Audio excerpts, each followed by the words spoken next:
Today I'm going to show you how one uncomfortable thought does not mean you are going backwards in your healing. How to stop measuring your healing by the thoughts that appear, and how to start living your life again even when uncomfortable thoughts pop in your head. You open your eyes in the morning, before you know it, the thought appears. You're asking yourself, why is this thought appearing? I haven't even started my day yet. You are pulled right back into this thought. And you start wondering, when am I going to get my freedom? Maybe I'm never going to heal. Maybe this is just who I am. If you are going through this, this is exactly how I was. You are not alone.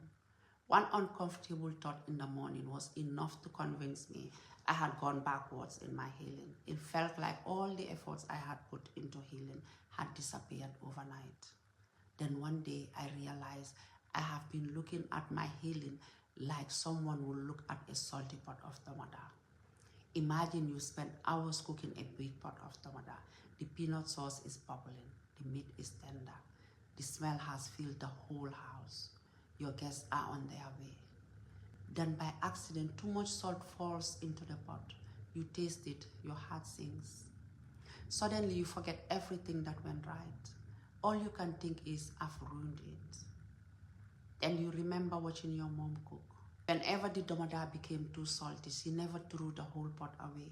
She added more water, she adjusted the seasoning, and when it came to the rice, she didn't add any salt. She wasn't pretending the problem wasn't there. She was simply refusing to make it worse. That was exactly what I was doing with my healing. One uncomfortable thought made me forget every step forward I had already taken. But then I learned something that completely changed how I see healing. And that's what I want to share with you today. Why is your brain doing this? Your brain isn't trying to hurt you. Your brain is trying to protect you. If you are in a situation where you are still being harmed, that's different. I'm talking about when your mind keeps sounding the alarm even when you are safe. After anxiety, trauma, or a difficult experience, your brain stays on guard. Your brain would rather be safe than sorry. When the thought appears, your brain mistakes it for danger. It's almost as if it's saying, don't miss it, pay attention.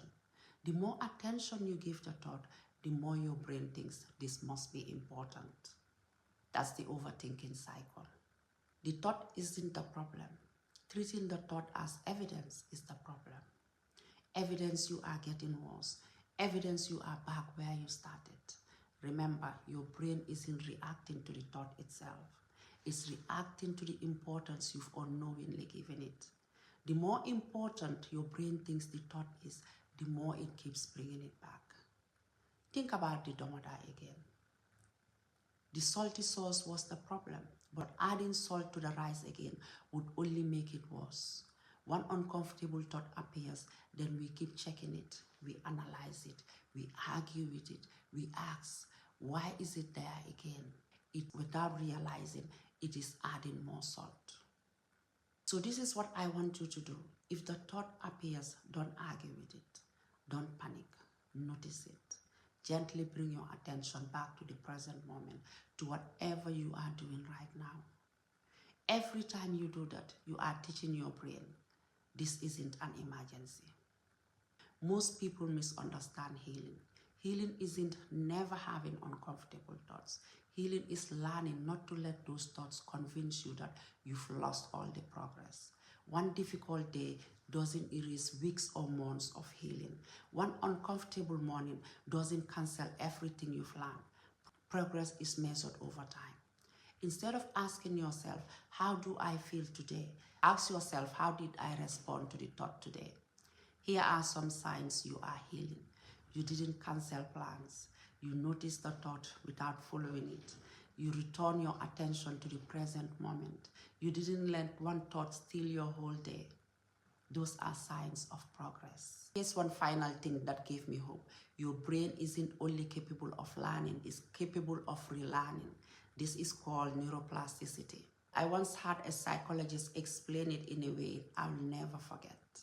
Your brain can respond as though you are still the person who went through that difficult traumatic experience. But you are not. You've learned, you've grown, you've survived. The next time the thought appears, don't fight it.